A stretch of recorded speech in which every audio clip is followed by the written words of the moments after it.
first with just a word of sincere gratitude. Across this country, we've got millions of federal workers who have been showing up at the office every day without pay. This has drug on for a month now. Those federal workers have shown up for a month straight, not knowing when or if their next paycheck will be delivered. They're doing their jobs, and they're doing it valiantly, while the Senate Democrats simply refuse to do their job. Their most simple and basic responsibility is to keep the government in operation so that we can keep the services flowing to the American people and keep the country moving. But they're not doing that. So we just want to say to these federal workers, like the hundreds of civilian employees who are also spread throughout the country, like the ones in my district, for example, at the Bain Jones Army Community Hospital down at Fort Polk, or a big Army base there, we just want to say thank you for your diligence, for doing your job, for your service to the country, even though Democrats are withholding your paycheck. They are shameless in doing so. Throughout this shutdown, President Trump and his administration have done everything in their power, as we relay to you here every day, example after example. They've done everything they can to mitigate and reduce the harm to the American people. He's gone out of his way to find creative solutions to ensure our service members don't miss a paycheck, for example, to ensure that the WIC program, that the nutrition assistance to women, infants, and children is still flowing. President Trump has proven beyond a shadow of a doubt that if there is any way to fund these programs that are drying up now, that he will do it. If there was any way to fund SNAP during the Democrat shutdown, you can be assured that your commander-in-chief would do it. But we are now reaching a breaking point. Thanks to Democrats voting no on government funding now 14 different times, SNAP benefits for millions of American families are drying up. It's about 1 in 8 people in this country who rely upon this to literally put food on their table. And the blame for this lies 100% with the senators sitting over there on the Democrat Party. They are the ones who have locked arms and decided over and over and over and over, 14 times now, to vote against these services being provided. And now I want you to think about that. You're going to have real people, real families. You're going to have children who will go hungry beginning this weekend when those resources dry up. They rely upon that, and yet the Democrats continue with their political games in Washington while people are sitting around the dinner table without the resources that they need. The administration has done all it can to keep this program afloat, but the limits have been reached here. And what are the Democrats doing today?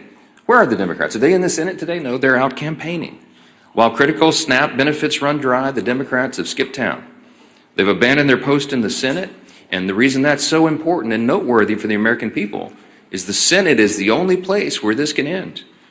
The last hope of reopening the government before millions of Americans go hungry. They've abandoned their post. Democrats are now this is the incredible part, they're now trying to somehow blame Republicans for cutting off SNAP when Republicans, remember, are the ones who have voted 14 times for the SNAP benefits to flow. It's the Democrats who voted every single time to turn that off.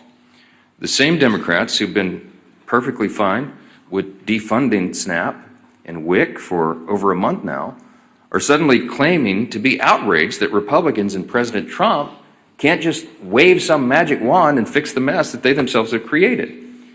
If they're suddenly waking up to the pain their reckless decision is causing, then there's one simple way to fix it.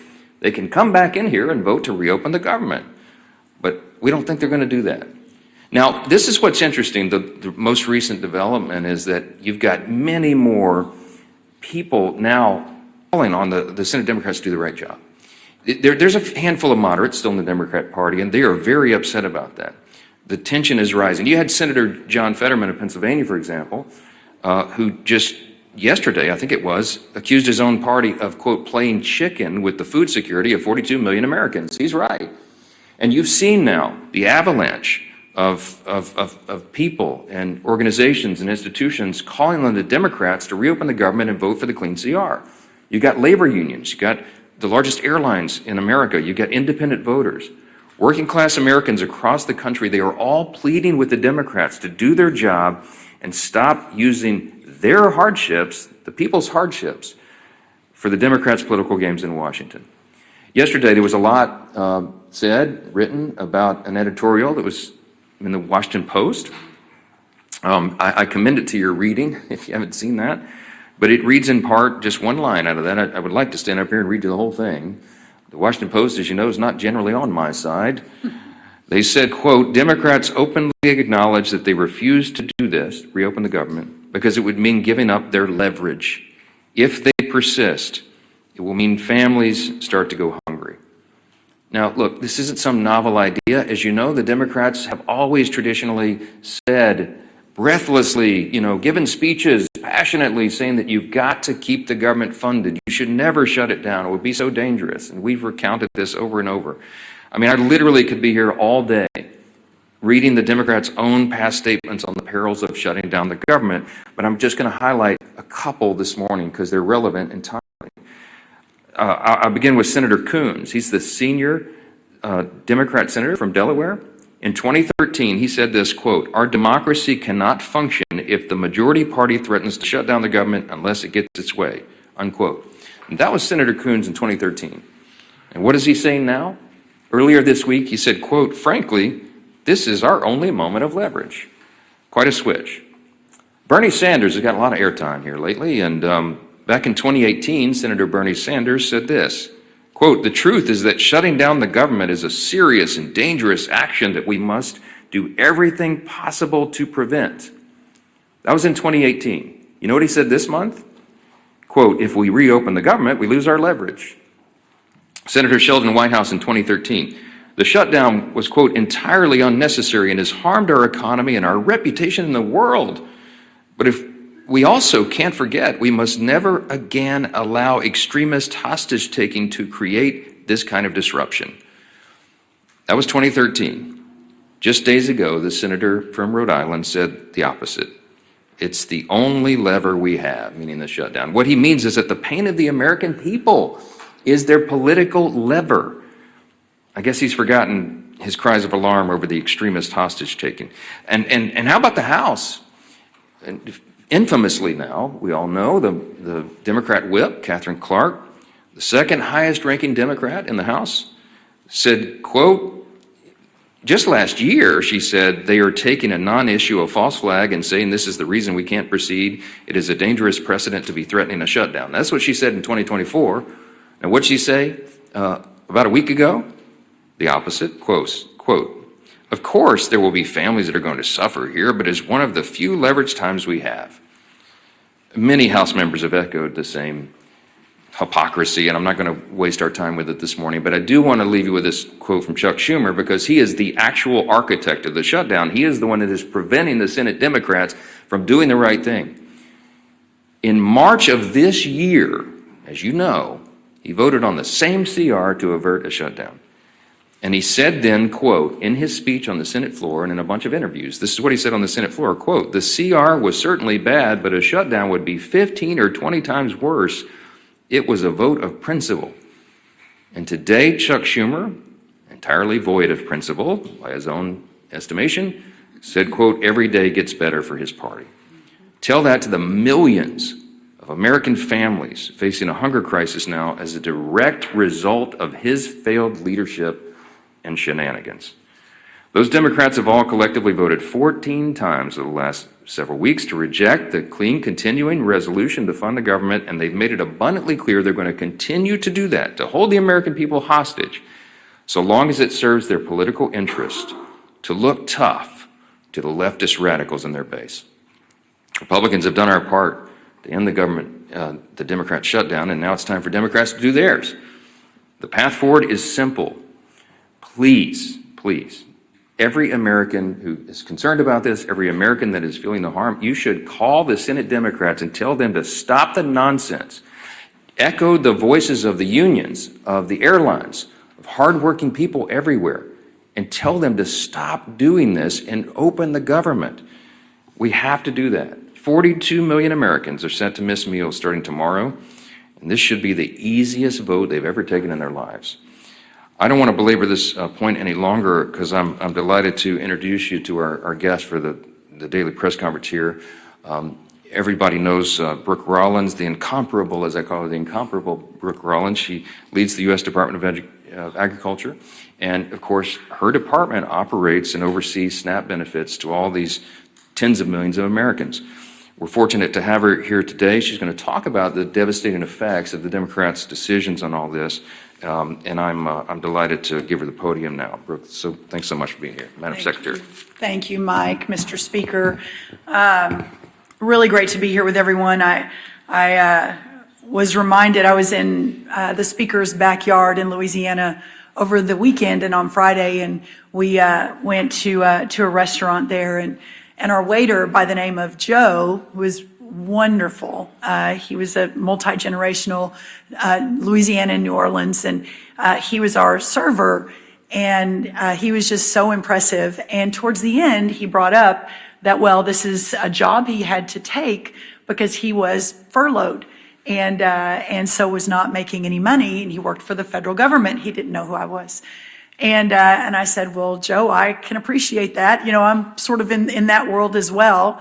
And I said, where do you work? And he said, well, I work for the U.S. Department of Agriculture in their New Orleans office as part of the financial team. And so it just really brought home for me, to echo what Mike said, just thanking so many thousands of federal workers who are showing up, who are still doing their job, who aren't getting paid, those that are now concerned about putting food on the table and making their mortgages and paying their rent, but to be out in the country, I was in Indiana yesterday, and understand the real sort of pain that's being felt.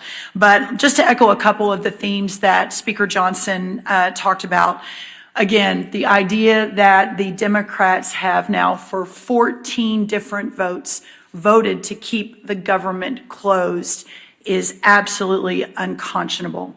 Every day they hold the federal government hostage. They are leaving millions of families' livelihoods and critical benefits, including SNAP, hang in the balance. Of course, we all know the 13,000 air traffic controllers working without pay, many turning to Uber, taking second jobs in restaurants, et cetera, as this shutdown continues. Hundreds of thousands of federal employees are not receiving a paycheck. Thousands of small business loans are going unapproved each month because of this shutdown, equating to almost $4 billion in capital being taken out of the pockets of small business owners across this country, truly the backbone of our economy. It is a fact that Democrats shut down the government over free health care for illegal aliens and their $1.5 trillion partisan wish list. Democrats need to stop playing politics with the livelihoods of hardworking Americans and open the government now by voting for the clean resolution. We are here today because SNAP benefits run dry tomorrow. So the truth has finally revealed itself, hasn't it? Democrat support for programs like SNAP is now reduced to cynical control over people's lives. This last month has shown that the party who constantly says it puts people over politics does the complete opposite. Millions of Americans, as of tomorrow, will no longer receive SNAP and potentially WIC or even a paycheck. Democrats have instigated a disgusting dereliction of duty unlike anything I have seen in all my years doing this work, all to favor illegal aliens and other radical far-left policies that benefit only a small, tiny sliver of their base. I am embarrassed for Chuck Schumer. He is going out of his way to please the likes of Zohran Mamdani, a man who is polarizing America with his socialist rhetoric and anti-American principles. The very essence of government responsibility is to the citizens who live and work here to protect their interests first, unless you are a Democrat in the United States Senate. Chuck Schumer and the Democrats are doing all this because they fear the socialists and the radicals to their left. Ironically, in leaving American families hungry and American children without food, they are giving a preview of what those socialists will do to every one of us if they ever take power. What you're really seeing here is the end of the Democrats as a responsible party of government. a party that ends governance, a party that ignores Americans, a party that cannot master the most basic principles and processes of government, is a party that cannot be trusted with the reins of power. It isn't oriented toward anything but the end of the system in which it exists. SNAP is arguably just the beginning. The logical and inevitable end to where this all goes is the Democrats and the whole superstructure of constitutional government. President Trump has made it clear: reopen the government, get government funding back on solid footing, restore the confidence of American families who count on programs like SNAP, and stop treating them and their well-being as pawns in a political game, according to the Democrats. Prioritize American citizens, prioritize American families, and prioritize American children. I would like to make a quick note and then want to obviously leave lots of time for questions. Yesterday, I was in Indiana, and I was visiting a soybean farm, sixth generation soybean farm, the Everetts. And they have about 1,500 acres right outside of Indianapolis. We were harvesting corn, but they also do soybeans. And as I was there, it occurred to me that what President Trump has been doing over the last week or weeks in fighting across the world to open up markets for American farmers, for American families, while the Democrats are back here playing political games. It must stop. We must get the government open, and our citizens and these voters and our taxpayers and our families and our children expect no less. Thank you all. All right, take a few questions. Chad, go ahead. You're standing up in the back. Go ahead. Hello, Chad. This question for the Secretary. The minority leader in the House said yesterday, Hakeem Jeffries, that the term he used was lying, that some of these SNAP benefits couldn't be liberated. Can you explain, refute that, give us your perspective, what their perspective is, and what your argument is, why they can't? Yeah, and I appreciate the opportunity to explain that. So the fact that the Democrats are saying, but wait, USDA has money in their accounts, why it is really their fault, I've seen it over and over and over from some of their leaders, is absolute false, and it is a lie. We have been saying on October 10th, we sent messages out. On October 24th, we sent messages out.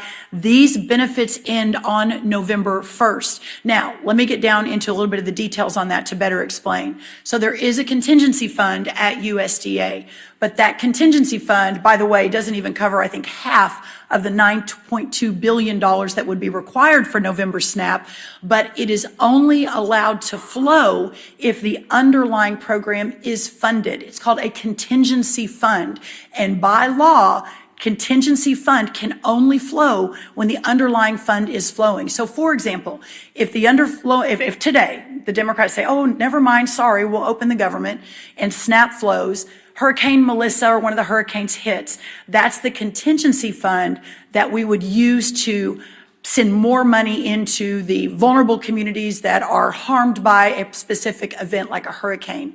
But it is a contingency fund that can only flow if the underlying appropriation is approved. And listen, even if it could flow, it doesn't even cover half of the month of November. So here we are again in 2 weeks having the exact same conversation. I'll just add to that. The Democrats are lying about that, and I think they know that. Some of the ones who are out saying it are actually attorneys. They can read the black letter law themselves. They've even filed a lawsuit, you saw, to try to do it. Why? Because they wanted a talking point. They know that's a frivolous piece of litigation. They know they're going to lose, but they also know it'll take many weeks or months to have that ultimately determined by a court because of the way the justice system works. So they're using it as a talking point to try to claim. I believe they know for a fact that what they filed in the court is false. You know, they're lawmakers. They're supposed to know how the law works. And so the whole thing is just shameful. And they're using the people as pawns in this game. That underlying fund that the Secretary just addressed was unfunded by the Democrats themselves when they voted against the CR. The CR would have kept all this funded, and they chose not to do it. Not once, not twice. 13 times in the Senate, once in the House, 14 overall. Yes, sir. I'm sure you saw President Trump's truth last night, suggesting that it's time for Senate Republicans to blow up the filibuster in order to get the continuing resolution passed. I know in the past you've been reluctant to encourage your Senate colleagues to do that or not. Are you aligned with the president now that it's time for them to take this dramatic step to reopen the government? I haven't, the president's been very busy. He was in, Asia doing all these trade agreements. I've been a little busy, as you know. We haven't spoken since he returned. I sent him a text earlier this morning. I saw that as well. What you're seeing is an expression of the president's anger at the situation. He is as angry as I am and the American people are about this madness. And he just desperately wants the government to be reopened so that all these resources can flow to the people who need it so much. Look, I'll just say this in general. As I've said many times about the filibuster, it's not my call. I don't have a say in this. It's a Senate chamber issue. We don't have that in the House, as you know. But the filibuster has traditionally been viewed as a very important safeguard. If the shoe is on the other foot, I don't think our team would like it. The Democrats, look, they've said what they would do. They would pack the Supreme Court. They would make Puerto Rico and D.C. states. They would ban firearms. They would do all sorts of things that would be very harmful for the country. And the safeguard in the Senate has always been the filibuster. But again, not my issue, not something I get to even weigh in on. My opinion on this is not relevant. It's the senators. But I think that it just is another expression of the frustration, of the pressure that is being felt, the anger by the president and by me and all of us that we're in this situation at all. Do your basic job. I'm going to say this again. We have put zero Republican policy priorities on the CR. It is Biden-level policies and spending. They have no excuse at all not to support it. They have no excuse to put all this pain on the American people, except that for what we've just articulated and repeated here every day, they want to give a showing to the radical left fringes of their base, and they want to give illegal benefits or benefits back to illegal aliens and non-citizens and all the other crazy stuff that they've claimed. Yeah. Can I respond? Sure. I just very quickly, I have not spoken to the president either since last night, but let me say this. He is, and I've been next to him for almost 9 or 10 years now. He is so resolutely focused on delivering for the American people all day, every day, 7 days a week, 20 hours a day. This is what he is thinking about.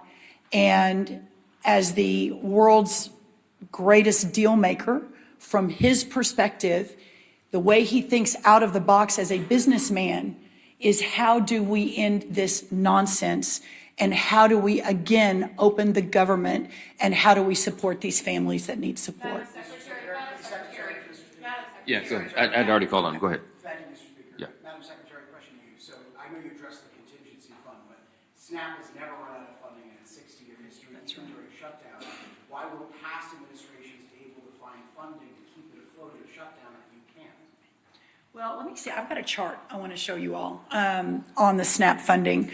My charts are slightly wanky because our print shop is closed because we're furloughed. So it was a little arts and crafts time over at USDA early this morning.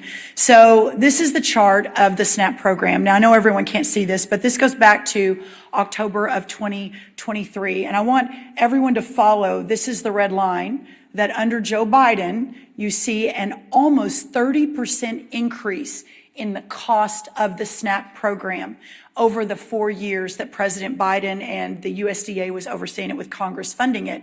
And you see now the downward trend since President Trump was reelected November, and we've had about 650,000 people move off of SNAP since President Trump was elected. A press conference for another time. That's obviously the goal of all these programs, is to move families into real work and the dignity of that. I say that because the astronomical costs of the SNAP program under Joe Biden was historical. It was unprecedented, and we don't have the same levels of funding that were there in the past. And by the way, for 1 month, we have Band-Aided and bubble-gummed and duct taped this deal to get this 1 month of funding in for SNAP, the $9 billion. Thank you. Quick follow-up. I mean, because reality is setting in for a lot of people this weekend. So what do you say to the millions of people who stand to lose their food stamp benefits? What should they do? My message to America is first, the fact that your government is failing you right now. That poverty is not red or blue. It is not a Republican or Democrat issue. doesn't matter who you voted for or even if you voted, that if you are in a position where you can't feed your family and you're relying on that $187 a month for an average family in the SNAP program, that we have failed you. But I think what's so important, and this is why we keep hammering this, the Republicans have voted over and over and over again to open this government so that these funds don't stop. And for 14 different times, the Democrats have said, no, we are going to hold hostage the most vulnerable families in this country so that we can get our left-wing radical agenda into the government and the governing structure. And to that, President Trump, Speaker Johnson, Majority Leader Thune have said absolutely not, and we're very grateful for that. Please vote yes. We implore the Democrats in the Senate to vote yes to get this government open and these people the benefits that they need to feed their families. And it's clarifying. When she says we have failed you, she means we, the Democrats, okay? Because as we've just explained, Republicans have voted 14 times to get this done. The president has pleaded with Schumer and Hakeem to open the government, and they told him no. We're doing everything we can. The Republicans, they say, well, the Republicans are in charge of the federal government. Why can't they get this done? It's simple math. We need 60 votes in the Senate. We only have 53 Republicans. We have to have Democrats. It is the Democrats alone who are failing the American people. And this administration, every cabinet secretary, it's not just Secretary Rollins, every cabinet secretary is bending over backwards to make sure that the American people are served and they get what they need. But we are not magicians. We cannot wave a magic wand. The funds have run out because the Democrats are playing games. And that's why we've been here every day this month pleading with them to do the right thing. And they do not care. They have shown how callous they are. They do not care that people are suffering. And that's who's failed them. It's not the government overall. It's the Democrats who are holding up the government for working for the people. It's a very important thing. Jay, go ahead. You undoubtedly you've seen some of the modest progress in the Senate. At least people are talking about spending, 26 spending. Number one, I want to get your sense for where things are, your reaction to that. And would you bring the House back if they got some sort of agreement on a number of spending bills? Yeah, look, the whole point of this is a very important reminder. The reason we're in this mess is because they voted against the clean CR. What was the point of the CR? The CR was merely to buy us 7 additional weeks to finish the funding of the government, the appropriations process. We were working on that in bipartisan fashion and bicameral fashion. As you know, we had a conference committee set to go on 3 appropriations bills that had passed out of the House. They didn't match the Senate exactly. They were going to work through that. That's the process. And our appropriators, the members of Congress who work on all this funding every day, are raring to go. In both parties, in both chambers, they want to get back to that work, and that is the whole point. Chuck Schumer and the leadership are holding that process up. So am I optimistic that we can get back to that? Yes, but we can't do any of it until they take the simple step to vote on that additional time. It's just a stopgap funding measure to make all these services and funding flow to the people so that we can finish that work. They're holding it up. So I'm heartened, Jay, that we have members on both sides. I had a meeting with the chairman of our Appropriations Committee in my office yesterday afternoon. Tom Cole came in. We were talking about the latest and what those appropriators are doing, the things they're working on. I meet with Leader Thune about it almost daily on the subject. We are ready. The next packages of funding bills are being prepared. And yes, we want to pass that off the House as soon as possible. We want to get all 12 appropriations bills done because we're returning to regular order.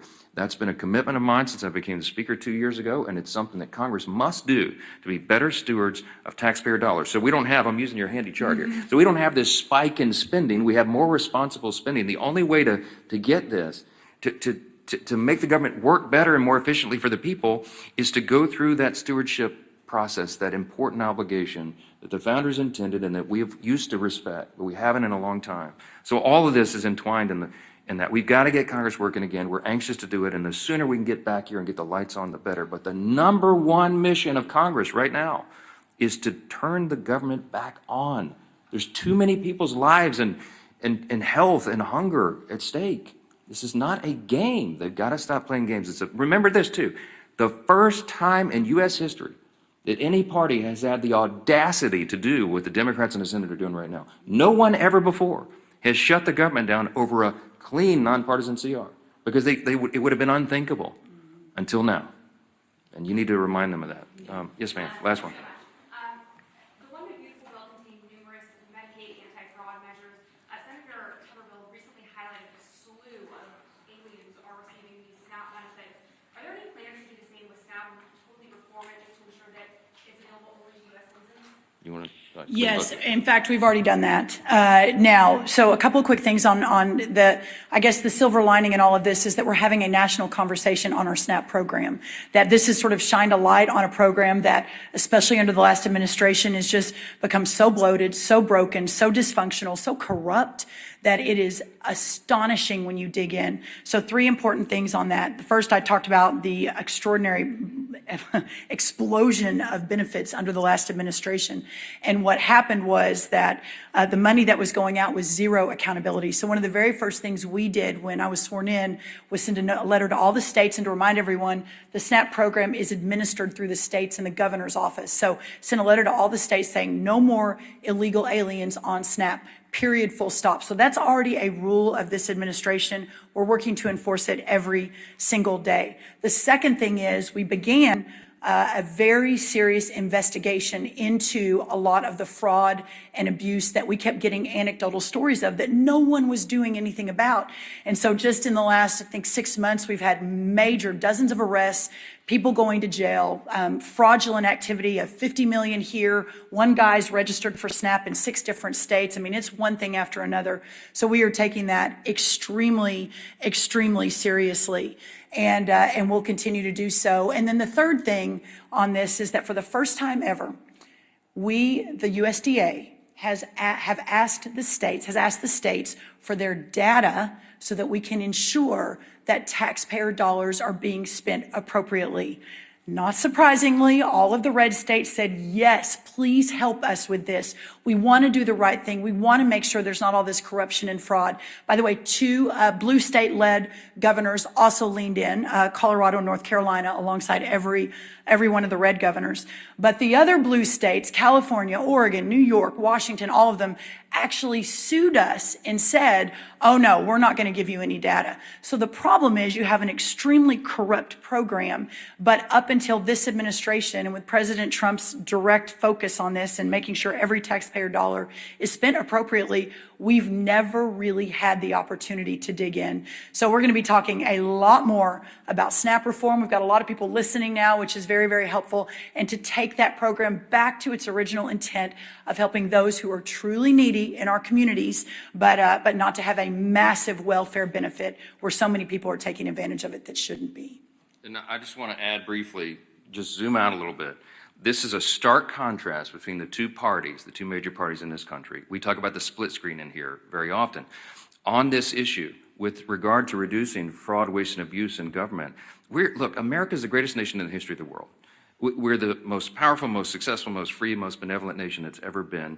Part of our benevolence, part of the spirit of America is that we do have these safety net programs. We support that. We have an extraordinary cabinet, like Brooke Rollins here, Secretary Rollins, who is handling and administrating the SNAP program is a good example of that. Medicaid is a good example. Why were they designed and why are they so important and why do we all support those ideas? Because sometimes people really can't take care of themselves. You know, you have the elderly, the disabled, young pregnant women, for example, who are single and they're down on their luck and they need some help. SNAP and Medicaid and these other programs were intended to be a temporary safety net to help people to get back on their feet, but they have been abused. And there are some big government advocates like the Marxists, like the socialists, who want the government to take over everything and supply everything for everybody, but guess what? If the government can give you everything, it can take it away as well, and your freedom is sacrificed. Socialism, don't get me started, has been a great scourge on humanity. I mean, the tens of millions of innocent people in the 20th century alone have died because of it. America stands for something better than that, something different. But the programs don't work if they're loaded down with fraud and abuse. And every single person in this room and every American of common sense should understand the necessity of having people in office, a president in the White House, a cabinet full of secretaries who are dedicated to this in every division of the federal government, and Republicans in Congress leading on this, to root out that fraud, waste, and abuse so the programs can survive. We did that in the One Big Beautiful Bill. In the Working Families Tax Cut. With Medicaid, we went into that and we eliminated the fraud, waste, and abuse. We got able-bodied young men without dependents off the program. They were never intended to be there. They're sitting around on their couches playing video games. Yes, that's an actual study. And they're siphoning the resources away from elderly people, disabled people, and young women who desperately need it. And so the funds were being depleted. We shouldn't go for that. And illegal aliens were never intended to be on any of these programs. They're for U.S. citizens only, law-abiding citizens. This is the team. The Republicans will fix that and save those programs for the country. And the Democrats will continue to abuse it. They sued the USDA for simply asking them to tell them how many illegal aliens are on the programs in California and New York and these other states. They sued them. You need to take account of what people are doing here in each party, the leaders and the President of the United States. We are trying to get government to work more efficiently and effectively for the people, and we are getting stopped and hindered by political games by Democrats. And that's why we're so frustrated. It's got to come to an end. Thank you all for being here this morning. Thank you, everyone.